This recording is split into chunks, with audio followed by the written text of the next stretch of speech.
안녕하세요. 오늘은 챕터 31 재심사 청구 해드릴게요. 재심사 청구가 여러분들 그 거절 결정 나오면 다시 보정하면서 심사를 청구를 하는 거잖아요. 뭐 그게 간단하게 취지가 되는 거고, 여러분들 이제 중요한 거는 여기서 개정법이 있거든요. 옛날에 개정됐어요. 개정돼가지고 옛날엔 거절 결정된 경우만 이제 재심사 청구할 수 있었는데, 지금은 특허 결정된 경우도 재심사 청구할 수 있거든요. 그 다음에 이 청구 기간이 옛날에 30일이었는데 지금 3개월로 늘어났어요. 됐죠? 보시면 요거 법조문이니까 한번 읽어보시고 3개월로 늘어났다 요것만 알고 계시면 되는 거예요. 그 다음에 여기 또 중요한 건 뭐냐면 재심사 청구는 못하는 경우가 몇 가지가 있어요. 첫 번째가 뭐냐면 재심사의 재심사 요거 못하는 거예요. 재심사 청구에 대해서 다시 재심사 청구를 한다. 재심사 청구를 통해 가지고 거절 결정 나왔는데 거기에 대해서 다시 재심사 청구를 한다. 요거 안 된다. 그 다음에 거절 결정 불복 심판 청구가 있다. 심판 청구랑 재심사 청구랑 둘 중에 하나만 선택해야 되는 거예요. 아시겠죠? 양다리 걸치면 안 된다. 그 다음에 분리 출원하는 경우에 재심사 안 된다. 요거는 절차가 복잡해지니까 안 된다고 그렇게 한 것 같아요. 됐죠? 그 다음에 여기 보시면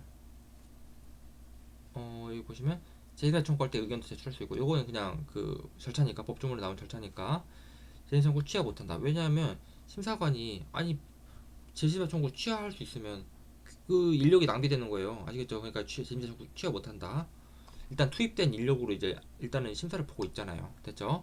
그 다음에 여러분들 요거 판례가 하나 있거든요. 보시면 재심사 청구가 된 경우에 그 특허 출원에 대해서 종전에 이루어진 특허 결정 또는 특허 거절 결정은 취소된 것으로 본다. 다만 16조 1항에 따라서 절차가 무효된 경우 있잖아요. 그런 경우에는 그러지 아니하다. 요거 있잖아요. 요게 뭔 말이냐? 요거 판례가 하나 있거든요. 요거 사실관계 좀 알아두셔야 되는 거예요. 봐봐요. 이 사람이 요거 14만 4천 원 팔는데 거절 결정했어요. 그다음 거절 결정하고 그다음 거절 결정 등본 송달을 받았어요. 출원인이. 됐죠? 요 날로부터 3개월 이내에 우리가 이제 거절 결정 불복 심판을 청구할 수 있는 거예요. 됐죠? 요 날로부터 3개월 이내에 거절 결정 불복 심판을 청구할 수 있는 거고, 재심사 청구도 할 수 있는 거고. 보시면 14만 4천 원 내야 되는데 14만 원만 냈거든요. 이 사람이 14만 4천 원 내야 되는데 14만 원 내가지고 특허청이 야 이거 더 내라, 14만 원 반려하고요, 돈 더 내라 이렇게 말을 했어요. 근데 이 사람이 아니 14만 원만 낼래, 14만 4천 원 내라 이렇게 옥신각신 했거든요. 특허청이랑 몇 번. 그 다음에 결국에는 재심사가 무효가 됐어요. 됐죠? 재심사 무효가 된 다음에 거불복을 청구를 했거든요. 이 거불복이 어떻게 되냐, 결론이 어떻게 되냐, 기간도가로 각하심결. 여러분 요거 외워야 되는 거예요. 기간도가로 각하심결. 한번 봐볼게요. 우리가 거절 결정이 있은 다음에 거절 결정에 대한 등본을 송달을 받고 재심사 청구를 하는 거잖아요. 근데 만약에 재심사 청구가 유효해요. 재심사 청구 유효해요. 그러면 이 거절 결정이 어떻게 되는 거예요? 취소된 것으로 본다는 게 법조문이잖아요. 보시면 거절 결정은 취소된 것으로 본다. 거절 결정이 취소된 것으로 보고 그 다음에 거절 결정이 취소된 것으로 보니까 여러분들 이 거절 결정 한 달로부터 3개월 지나야 우리가 거절 결정 불복 심판을 청구할 수 있는 기간이잖아요. 이 거절 결정 등본 송달 받은 날로부터 3개월이 지나야 우리가 이제 3개월 이내에 거절 결정 불복 심판을 청구할 수 있는 기간이잖아요. 그러면 거절 결정을 취소를 하잖아요. 그러면 3개월 거절 결정이 취소가 됐으니까 이 3개월 기간도 도과를 안 해요. 아시겠죠? 거절 결정이 취소됐으니까 3개월 기간도 도과를 안 해. 그러면 이 만약에 이 3개월 이후에 거절 결정 불복 심판을 청구를 하잖아요. 그죠? 그러면 요거는 기간 도가로 인해 가지고 심결가가 받는 게 아니에요. 아시겠죠? 그냥 요거는 거절 결정 요 대상이 없으니까 심결가가 되는 거지. 됐죠? 그러니까 여러분들 좀 정리가 되시나요? 원래 거절 결정 받고 다시 정리를 해보자면,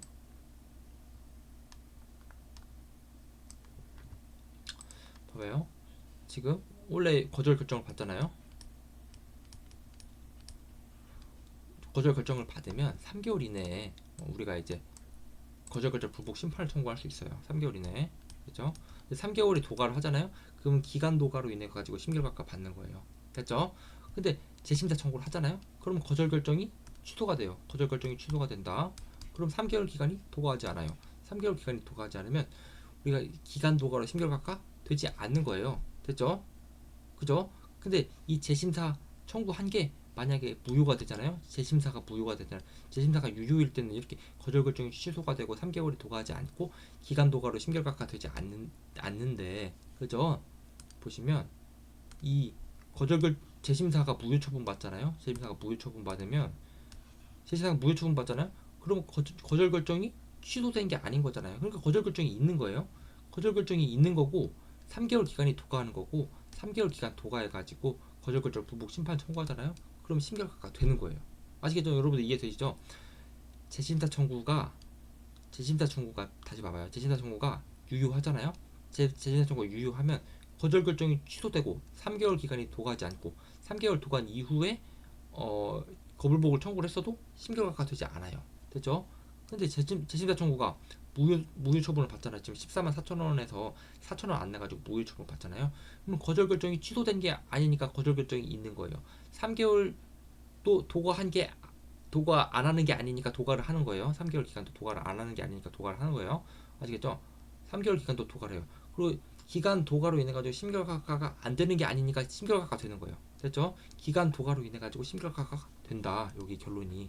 아시겠죠? 그러니까 지금 14만 4천 원 판례에서 4천 원 안 내 가지고 재심사 무효 처분을 받았잖아요. 그러면 그 이후에 거절결정 불복 심판을 청구를 하면 기간 도과로 인해 가지고 심결과가 된다. 요게 결론. 요거 잘 알고 계시면 되는 거예요. 요 판례가 하나 있으니까 특허보험 판례가 하나 있어요. 요거 여기 요거 각주 판례. 그 다음에 우리가 거절결정 불복 심판이랑 재심사는 두 개 중에 하나를 청구하는 거잖아요. 요거 두 개 중에 양다를 걸치면 안 돼요. 아시겠죠? 보시면 의취지 요건 효과 해가지고 비교 단문 시험 문제 2번 나왔거든요. 여러분들 비교 단문은 그냥 요거 목차만 따서 외운 다음에 거불복 의취지 쓰고 재심사 의취지 쓰고 그 다음에 거불복 요건 절차 쓰고 그 다음에 재심사 요건 절차 쓰고 거불복 효과 쓰고 재심사 효과 쓰면 되는 거예요. 그죠? 요거는 간단한 거예요. 근데 여러분들 요것도 답지에 현출을 해주세요. 결국에 결론은 이거니까 거불복에서는 심리의 주체가 어떻게 되냐면요. 옛날에 심사를 했던 심사관이 아니고 새로운 심판부에서 이제 심리를 하는 거예요. 됐죠?